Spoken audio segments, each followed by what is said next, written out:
Hi y'all, this is So Blessed. Welcome to the Blessed Place. How y'all doing? I know it has been a while, right? Other than me being on my lives, I realized I haven't made a video and posted a video in well over a month. But those of you who joined me in my live, I miss y'all Monday. Y'all know I was traveling. I went to visit my daughter who lives near Atlanta. We had a wonderful, wonderful time. I was there Thursday through Monday, and so I didn't have my live, and so I missed that. So I'll see you all next Monday. But as far as this video, I just wanted to offer hopefully some encouragement to somebody. As you could tell from the title, I'm going to talk about seasons in our lives and how seasons change. And first, let me tell you why this is important to know. Because you can often miss your blessing or fall into depression or feel like you're doing something wrong if you don't understand seasons. And if you don't understand that seasons change. Now, let me preface this by saying everybody know about seasons: winter, summer, fall, winter, summer, fall, autumn. Oh, wait, shoot. Y'all know 4 seasons. Winter, spring. Oh, see, you got to forgive me. Because when you in Florida, ain't but one season. And that's hot. But anyway, so y'all got it. Spring, summer, winter, fall. But on the spiritual side, you have to know what season you're in, because again, seasons change in our life. And I heard this preacher came and visited our church, and that was his message. His message was about guard your heart, but he delved into how we must understand that seasons change. And he was coming from Job. And oh my goodness, I never heard anybody break Job down the way he broke the entire book down by increments of chapters. They're saying chapter 1 through 3 said this, and 4 through 10 said this. And so anyway, but he broke this thing down, got me going back reading Job all over again for about the 5th time. But saying how Job went through different seasons in his life.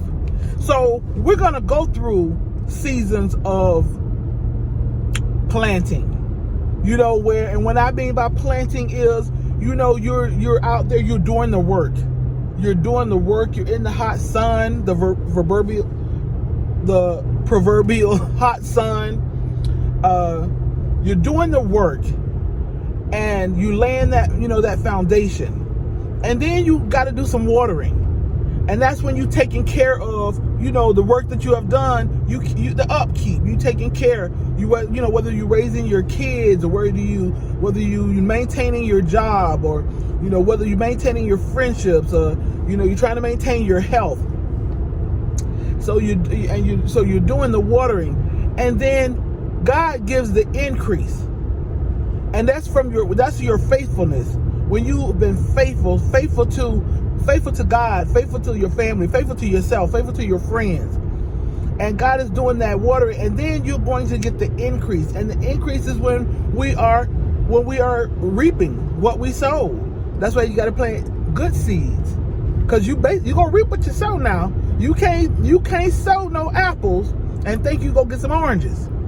You can't sow some oranges and think you go to get bananas. You're gonna reap what you sow. But you have to know what season you're in, because if you don't know what season you're in, you would think that you're cursed. You would think that you're not blessed. You would think, what am I doing so wrong?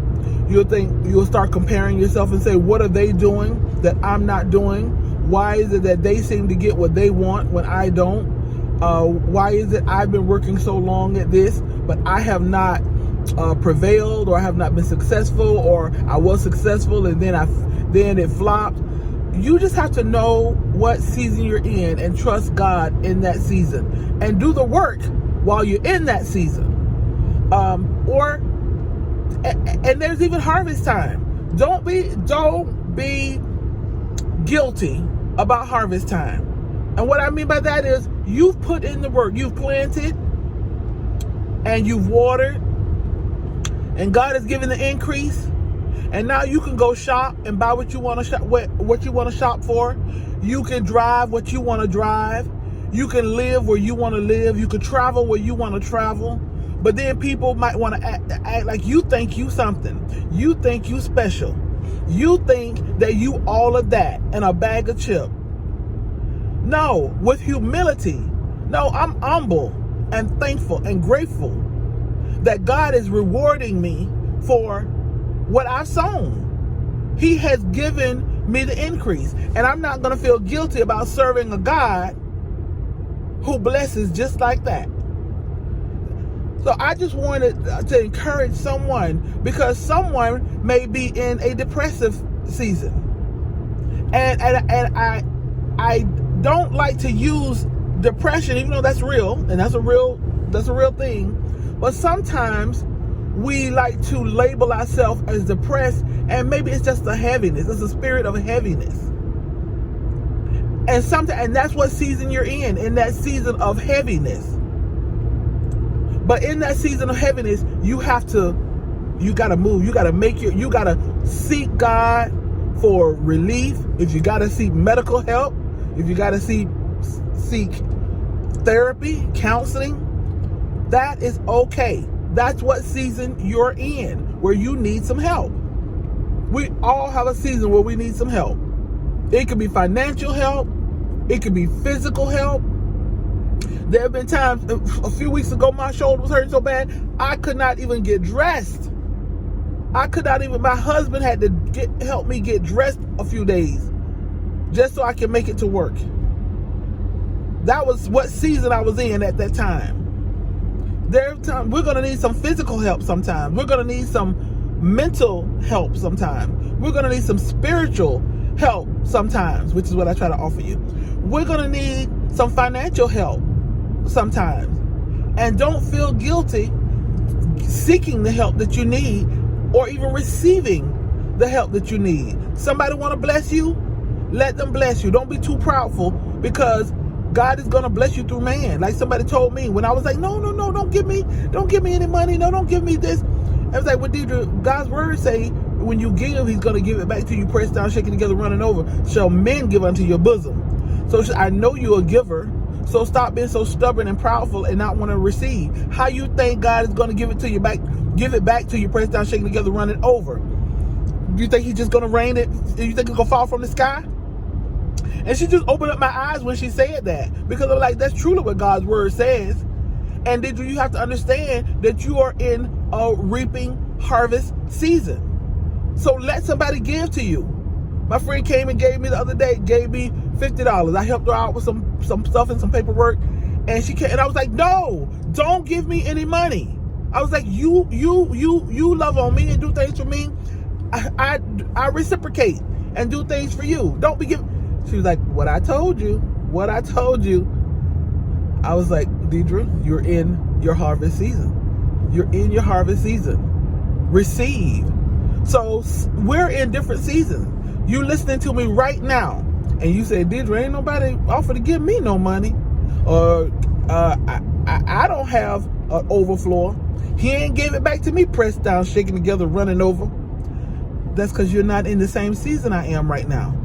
And then there's some of you who are in the same season that I am. And some of you got it pressed down, shaking together, sure enough running over. And I'm not in the season that you're in.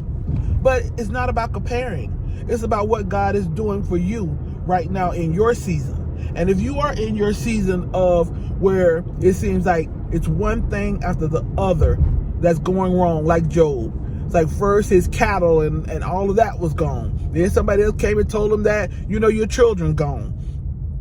And I think your servants and all of that gone, and your cattle and all that gone. And he was in that season where God allowed him to be tested. Not everything. And then eventually, his friends came to comfort him. Just like with us, you might have some friends that come in and comfort you because you're going through something, and then your friends might start accusing you and say, well, what did you do wrong? Or what did you do with your finances that is not all together? What did you do, with on your job to make them fire you? Well, it's a lot of time it's not. Sometimes you're just in your testing season. Can you remain faithful in your testing season? Can you remain joyful in your testing season? Can you have peace that surpasses all understanding in the midst of the storm during your testing season? Can you remain faithful to that job that you don't really like, but God has blessed you with it for this season? See, somebody's on a job that they hate, but because it's paying the bills or it's paying well, or for whatever reason, the benefits or whatever, you're staying there, but you want to leave. But you have to seek God for what season you're in. You don't have to always stay in a situation, but you want to make sure that God is not the one that has you in that season or in that place for a reason. One of my blessed ones, he know who he is, was just saying how he hate being in his job, but he's the only Christian. And I said, well, God may have you there as the only Christian for a reason and a season. It doesn't mean you have to stay there forever, but God will have you there for a reason and a season to be an effective witness. And he was like, well, geez, D, how long I have to be in this season? I said, until God says so. Until God says so. If you want to be obedient, if you want to live a life that's in line according to what he would have for you. Because believe me, you don't want to try to get out of a season that God has you in, because what you may go into may be even worse than what you're in right now. But when you're in God's will and you're going through the seasons that he would have you to go through, he's got you. He's got you in your season when you are hurting. He's got you in your season where your heart is aching. Someone broke your heart. He got you in the season of being frustrated at your job. He got you in this season of your children are ungrateful, acting up. He's got you in your season. He's got you in your season of career.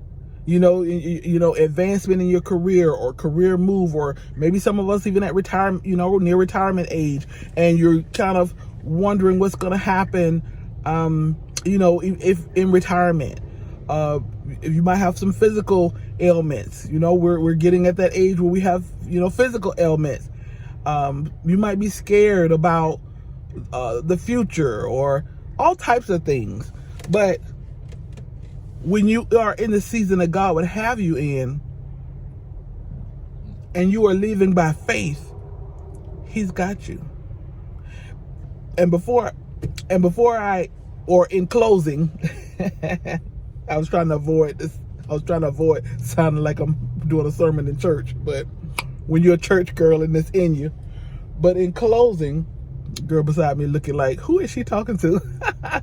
In closing, y'all, my pastor later or had earlier did a sermon, and it was just so ironic how he had done a sermon and talked about that fifth season. See, for those of us who are people of God, there's not just those 4 seasons of winter, summer, spring, that other one, summer, winter, spring, whatever the seasons are. There's also, for those of us who live by faith, there's due season. If we don't get weary in well-doing, if we faint not, if we don't give up, if we don't give in, if we don't curse God and die, as Job's wife suggested that he do, if you stay faithful and stay joyful and stay peaceful, there is a due season. That in due season, you are going to reap. And due season, you are going to be blessed beyond measure. In due season, you're going to have blessings pressed down, shaken together, and running over. In due season, you are going to get that promotion that you're seeking. In due season, you are going to make the money that you want to make. In due season, you're going to get the husband that you are waiting on. In due season, you're going to get the wife that you are waiting on. In due season, you're going to your job or your career or your own business is going to flourish. In due season, that child that you have been praying for the scales are going to fall from their eyes, and they're going to go back to the training that you raised them up with. In due season. Don't be weary. Don't be weary in your well-doing. Don't give up. Don't get it mixed up as to what season you're in. Because if you're in a real tough season, remain faithful. Remain prayerful. And don't let that season that you're in, that rough season that you're in, make you become bitter. Let that season make you become better. And in due season, if you stay faithful, God's got all kinds of blessings abundantly above that you can ask or think that will blow your mind. I hope this resonated with someone. I hope this blessed someone. I hope this encouraged someone. I hope this motivated someone. And I hope it encouraged you to go out and encourage somebody else. We all, I don't care what season you're in, we all need some encouragement. We all need a kind word. We all need to be uplifted. All right, you guys, I love y'all. Y'all take care and y'all be blessed.